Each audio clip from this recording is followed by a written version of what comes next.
우리가 날마다 주님과 함께 살고 주님만 바라보며 나아가는 복된 모습이 되기를 간절히 소망합니다. 주님과 함께 살고 주님만 바라보며 살아가는 삶, 그것이 부활의 삶인 것 같습니다. 오늘 우리가 읽은 빌립보서는 바울이 옥중에서 옥 밖에 있는 빌립보 교회에 보낸 편지 글입니다. 바울은 자신이 고난 중에 있으면서도 교회에 대해서 늘 기도하며 염려하였습니다. 바울은 자신의 어떤 안위보다 교회가 더욱 평안 가운데 하나 되어 진행되기를 원했습니다. 그러나 빌립보 교회는 그러하지 못했던 것 같습니다. 교회 안에서 다툼이나 허영으로 인해 자기를 남보다 낮게 여기고 교회에 문제를 일으키는 일들이 너무나 많았습니다. 바울은 그들이 그리스도의 마음을 갖기를 원했습니다.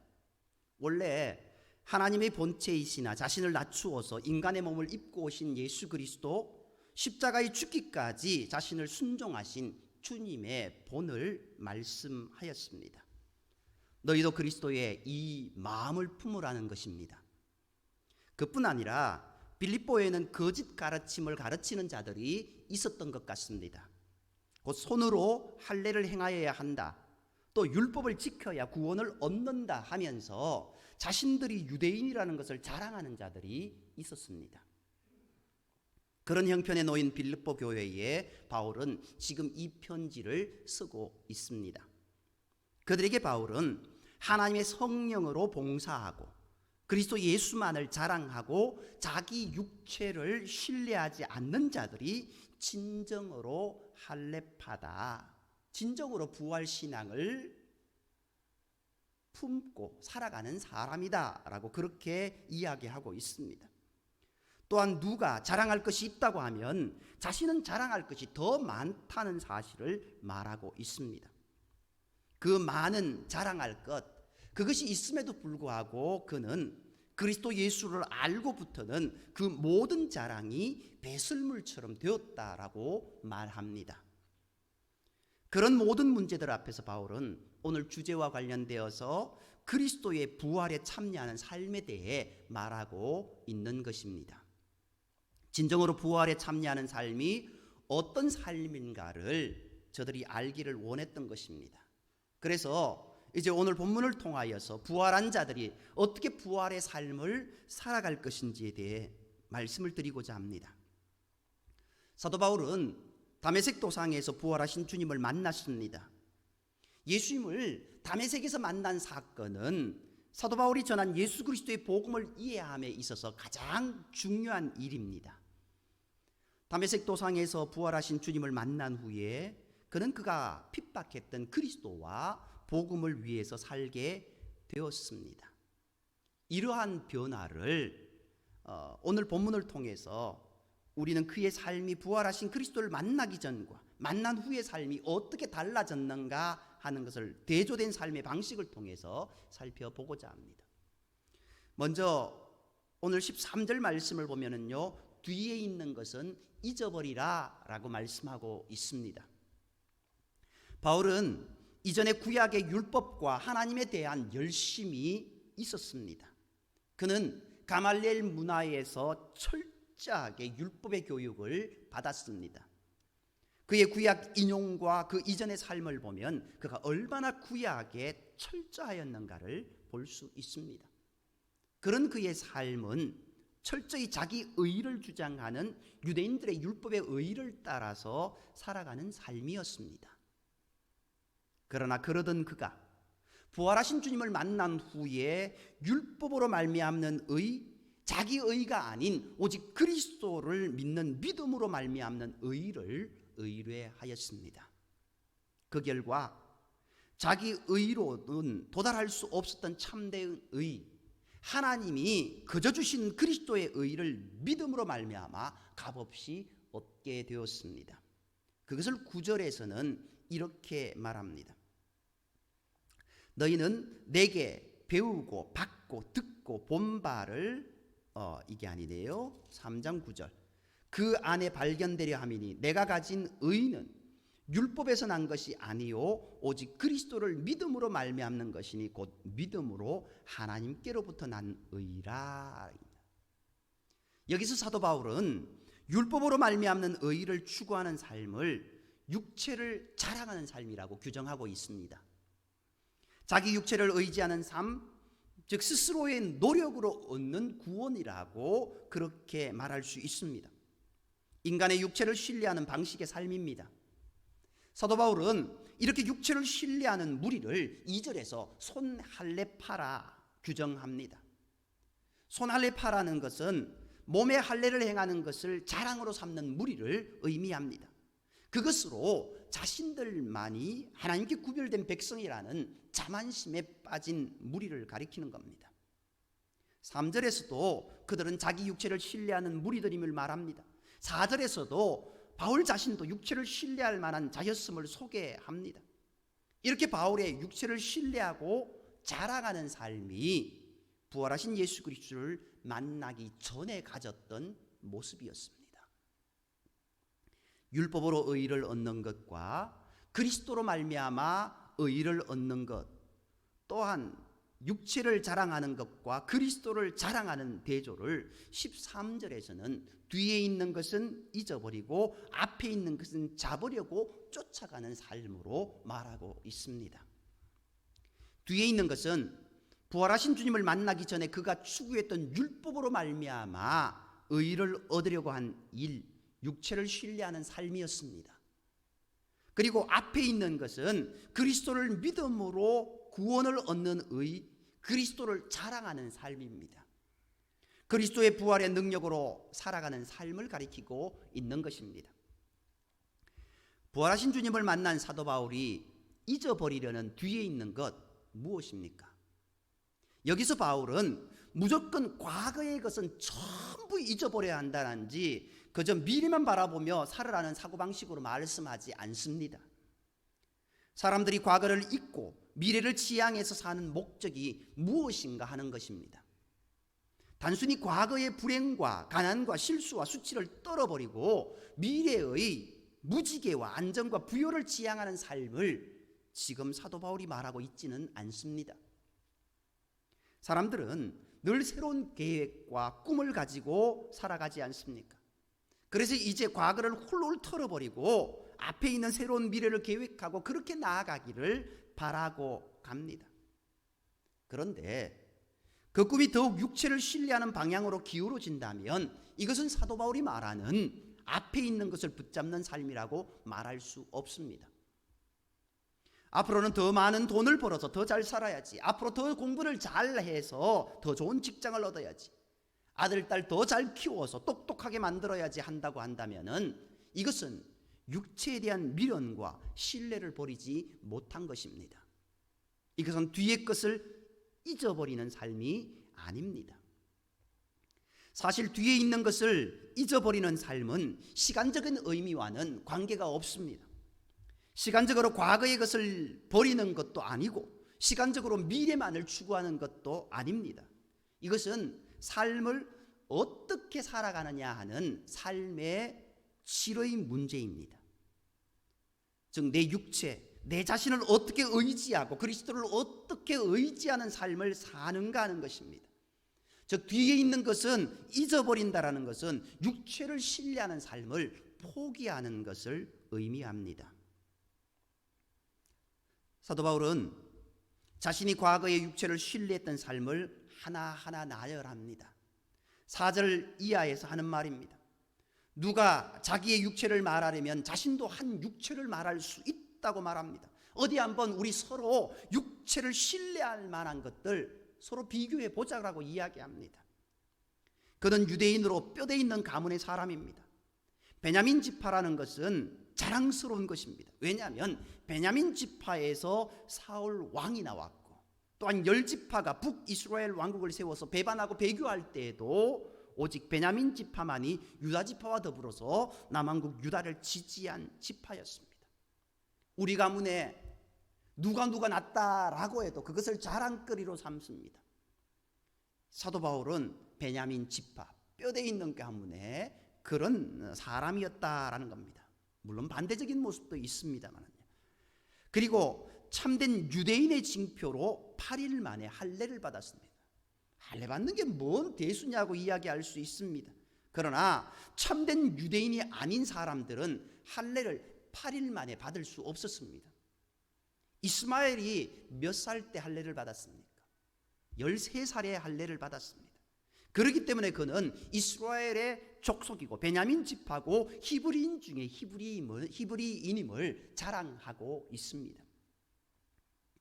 그리고 율법으로는 바리새인이다라고 이야기하고 있습니다. 이들은 당시에 백성들의 존경을 받는 종교 지도자층이었습니다. 예수님이 바리새인을 가장 심하게 책망했지만 실제로 그 당시의 바리새인들은 백성들이 존경을 받았고 열심히 살았던 부류였습니다. 그들은 자기 육체를, 자기 자신을 신뢰하고 율법과 인간의 전통과 유전에 얽매여 살았기에 예수 그리스도의 복음을 거절했습니다. 요즘 말로 하면은 인간의 종교 전통과 철저한 율법주의에 사로잡힌 사람입니다. 그리고 그는 열심으로는 교회를 핍박한 사람입니다. 얼마나 그 열심이 턱심했던지 바울은 교회를 핍박하고 잡아가두기 위해서 부활하신 예수님을 만나던 그 순간에도 기독교인들이 도망간 다메섹까지 쫓아갔던 사람이지 않습니까? 그리고 바울은 율법의 의로는 흠이 없는 자라고 말하고 있습니다. 그는 철저하게 율법의 전통과 율법의 요구를 실천하는 사람입니다. 양심까지는 아니지만 외적으로는 전혀 흠잡을 데 없는 사람인 것입니다. 이 모든 것으로 바울은 스스로를 육체를 신뢰할 만한 사람이었다라고 그렇게 말하고 있습니다. 출신 가문에서, 그리고 그가 공부하고 얻은 지위에서, 또한 삶에 대한 성실성에서 모든 것을 아주 자랑할 만한 사람이었습니다. 또한 하나님을 위한 열심에서도 그러했습니다. 그런데 사도 바울은 이러한 신뢰할 만한 육체를 자랑하는 것을 잊어버린다라고 말하고 있습니다. 왜 그가 이렇게 자랑할 만한 육체를 추구하는 일을 거듭 포기하고 잊어버리려고 하고 있을까요? 육체의 좋은 가문과 출신, 그리고 배운 학식과 지위와 성실함은 세상에서는 좋은 무기입니다. 좋은 배경, 자신의 학력과 능력, 그리고 성실함은 모든 사람들이 가지기를 원하는 모습입니다. 바울은 이것을 7절에서 내게 유익하던 것이다 라고 소개합니다. 유익하던 것이라는 말은 도움이 되었다라는 말입니다. 그런데 한 가지 문제가 있습니다. 그것을 의뢰하는 삶은 바로 그리스도를 위해서 사는 삶에 있어서, 그리스도를 아는 지식에 이르는 일에 있어서 해가 되는 것입니다. 자신의 삶을 살아가는 데 도움이 되고 이익이 되지만 그리스도를 얻고 구원에 이르는 데는 해가 되는 것, 손해가 된다라는 겁니다. 사도 바울은 8절에서 내 주 그리스도 예수를 아는 지식이 가장 고상하기 때문에 모든 육체를 신뢰할 만한 것을 잃어버리되 배설물로 여긴다까지 말합니다. 여러분은 배설물을 대해 어떻게 생각하십니까? 아주 갓난 아이들은 그것을 손으로 뭉개기도 하고 헤헤거리기만 하지만 조금 나이가 든 사람들은 다시는 그것을 쳐다보지도 않고 그것을 거두기도 싫어합니다. 바로 육체를 신뢰하는 것은 그와 같다고까지 이야기하고 있습니다. 그가 육체의 자랑거리를 배설물로 여기는 이유는 부활하신 그리스도를 얻고 그리스도를 아는 일에 해가 되기 때문입니다. 장애가 되기 때문입니다. 왜 그러합니까? 육체를 신뢰하는 삶은 주님보다 자기 자신을 의지하고 자신의 노력에 가치를 두는 삶입니다. 이것이 율법을 행함으로 의를 얻으려는 삶입니다. 바울은 육체를 신뢰하는 것이 죽음을 넘어서 부활에 이르는 삶을 가져다 줄 수 없는 것임을 분명히 보여주고 있습니다. 바울은 삶이 이 땅에만 있으면은 그렇게 살 수 있지만 우리의 시민권은 저 하늘에 있다라고 그렇게 말하면서 뒤에 있는 것을 자랑하는 것이 아니라, 뒤에 있는 것을 붙잡는 것이 아니라, 세상 것을 붙잡는 것이 아니라 하늘을 바라보며 주님만 바라보며 살아가라고 이야기합니다. 19절에 말합니다. 뒤에 있는 것을 바라보고 육체를 신뢰하는 그들의 신은 배요, 그 영광은 저희의 부끄러움에 있고 땅의 일을 생각하는 자라 말합니다. 반대로 바울은 20절에서 우리의 시민권은 하늘에 있고 거기로서 구원하는 자 예수 그리스도를 기다린다라고 말하고 있습니다. 그런데요, 그렇게 살아가려면 우리에게는 우리를 참으로 구원하시는 그리스도를 의뢰하고 기다리는 삶을 살아가야 한다는 겁니다. 그분이 바로 그들에게 소망이 되시는 겁니다. 참된 소망을 주지 못하는 것을 신뢰하면서 영원한 것을 잃어버리지 않아야 한다는 겁니다. 그래서 바울은 세상에 사는 것에 있어서 유익이 되는 것 인정한다. 그렇지만 영원한 것을 얻는 일에, 즉 예수 그리스도와 함께 부활하고 함께 살아가는 일에는 오히려 해가 됨을 말하고 있습니다. 우리의 친족, 유력한 자가 누군지, 어느 대학을 나왔고 어떤 학위를 가졌는지, 어떤 직장에 다니고 어떤 사업을 하는지, 우리의 자녀가 얼마나 공부를 잘하는지, 우리가 얼마나 돈을 가진 재력가인지는 세상을 사는데 대단히 중요할 수 있습니다. 또한 교회조차도 우리는 그러하지 않겠다라고 말하면서도 은근히 사람의 숫자나 헌금의 양이나 또 사람들이 세상에서 어떤 지위에 있는지, 혹은 그 사람의 종교적인 열정이나 그 사람의 도덕적인 성실성들이 얼마나 있는지에 대해 신뢰하고 살아가고, 그것이 자기의 삶에서 가치를 주는 일이라고 생각하고 그것을 자랑하는 일이 있다면 그것은 신앙생활에서는 결단코 손해고 교회에도 해를 끼치는 것이 됩니다. 너무 바빠서 주의를 지킬 수 없다면 왜 바쁜 것입니까? 바쁜 이유가 무엇입니까? 일이 바쁜 이유가 무엇입니까? 그 일이 주님을 위해서 바쁜 것입니까? 또 예배도 드릴 수 없도록 공부한다면 무엇 때문에 공부합니까? 가정에서 돈 때문에 불화가 있다면 왜 재산을 모읍니까? 뒤에 있는 것을 잊어버리는 삶은 육체에 대한 신뢰를 버리는 것이고 인간적인 공로를 포기하는 겁니다. 내가 노력해서 얻는 것에 대한 자랑과 신뢰를 포기하는 삶입니다. 그렇다고 배설물로 여긴다는 표현과 뒤에 있는 것을 잊어버린다는 것은 실제로 배우고 익힌 것, 가진 학식과 재산이 없어진다는 것이 아닙니다. 실제로는 다 그대로 있습니다. 또 그것을 유용하게 사용해야 합니다. 그러나 그것만을 가지고는 그리스도를 얻을 수 없다는 것을 우리는 인정하는 삶이어야 한다는 겁니다. 성도의 참된 부활의 생명을, 또한 성도의 참된 교제를 학식으로, 돈으로 얻을 수 없습니다. 교회의 모습도 마찬가지입니다. 육체를 신뢰하는 모습이 교회에 있을 때 얼마나 교회가 분란이 생깁니까? 헛된 영광을 위하여 투기와 분쟁이 생기는 겁니다. 이것이 빌립보 교회의 분란의 원인이었습니다. 육체를 신뢰하지 않는 것은 잘난 것에 대한 자랑도, 못난 것에 대한 비굴도 뛰어넘어서 복음 안에서, 그리스도 안에서 당당하게 사는 삶입니다. 우리는 교회 안에서 어떤 방식으로 교우들을 서로 대합니까? 서로의 이익을 위해서만 대하고 있습니까? 돈 있고 똑똑하고 지위가 높으면 귀하게 여기고 가난하고 초라해 보이면 우습게 여기는 것은 아닙니까? 아니면 스스로 비굴해지지는 않습니까? 또한 남을 깎아내리려고 하고 무시하지는 않습니까? 이 모든 것이 부활의 그리스도를 소망하는 그리스도의 모습은 아니라는 겁니다. 잊어버리고 버려야 할 것, 뒤에 있는 것은 매여 있는 모습입니다. 우리가 그것에 매여 있는 삶이 아니라 진리 안에 자유할 수 있는 인생이 되어야 될 줄 믿습니다. 그러면 우리는 뒤에 있는 것, 즉 육체를 신뢰하고 스스로 자랑하는 삶을 잊고 대신에 무엇을 우리의 삶에 채워야 합니까? 사도 바울은 13절에 앞에 있는 것을 잡으려고 쫓아간다라고 고백하고 있습니다. 앞에 있는 것도 단지 시간적인 미래를 의미하지 않습니다.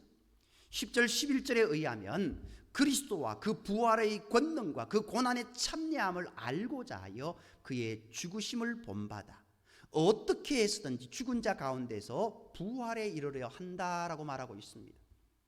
즉 부활에 참여하는 삶은 바로 앞에 있는 것을 잡으려고 세운 표대라는 겁니다. 왜 부활에 참여하는 삶이 중요할까요? 그리스도의 고난과 죽음과 함께 우리도 죽고 그리스도와 함께 부활로 나아가는 삶이기 때문입니다. 죽음에서 부활하는 것은 세상을 이긴 가장 큰 이김입니다. 이 지상에서 살았던 그 어떤 위대한 영웅들도 하지 못했던 일입니다. 대제국을 건설한 어떤 사람들도 최고의 부와 건강을 가진 어떤 자도 이루지 못한 큰 일입니다.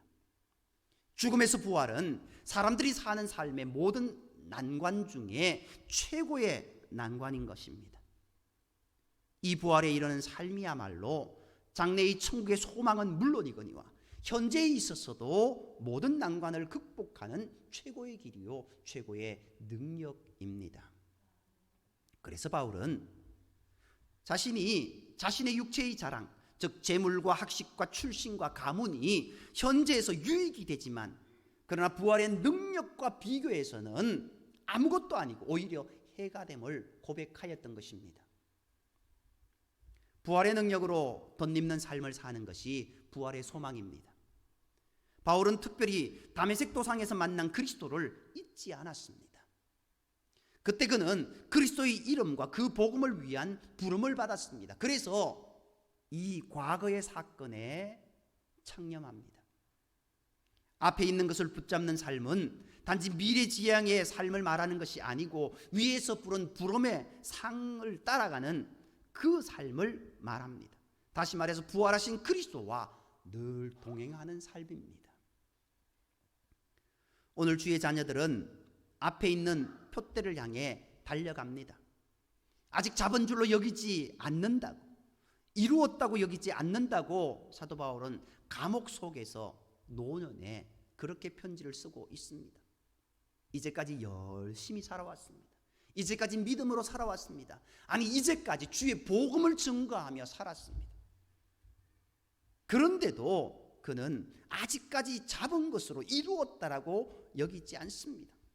평생을 수고하고 감옥에까지 있는 처지에서도 그는 부름의 상을 위해서 달려간다고 표현하고 있습니다.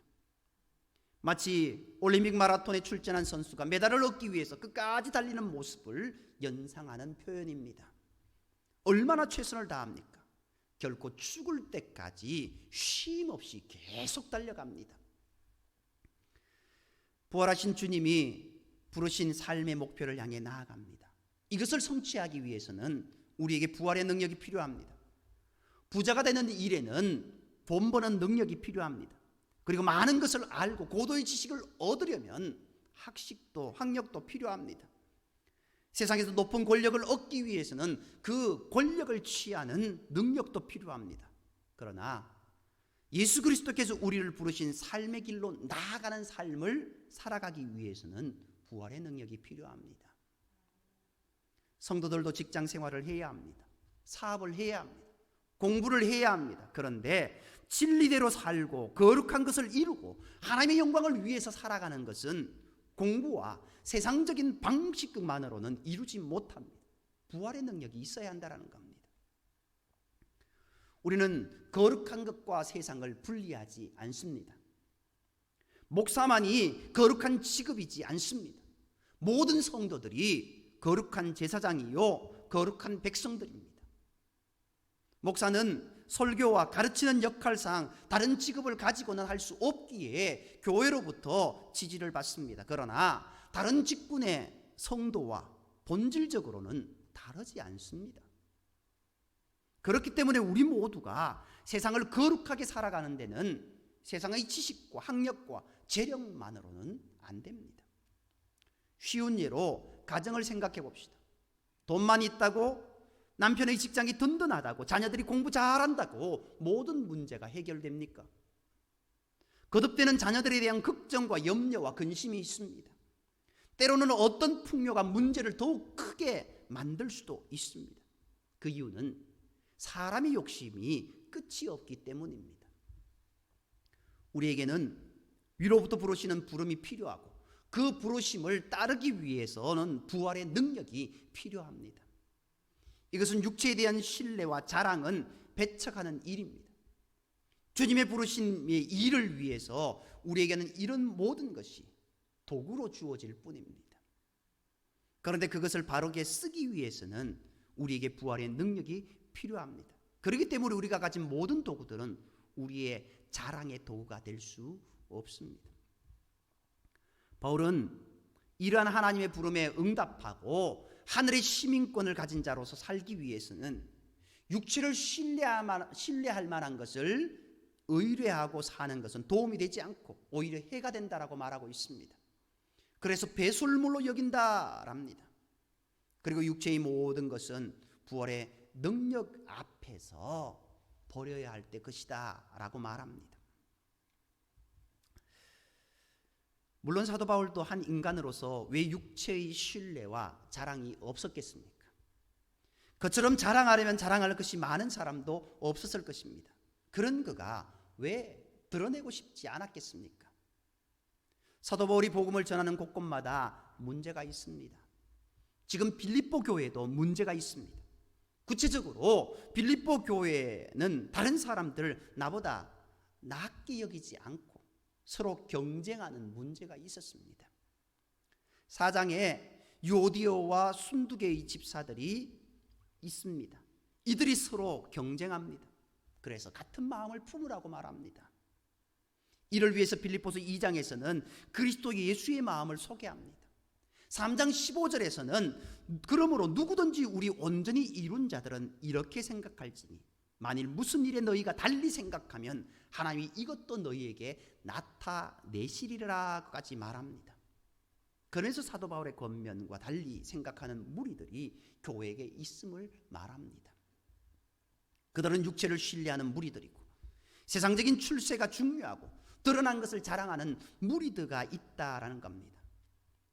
세상에서 힘이 있어야지, 세상에서 잘 나가지, 돈이 있어야지 라고 말합니다.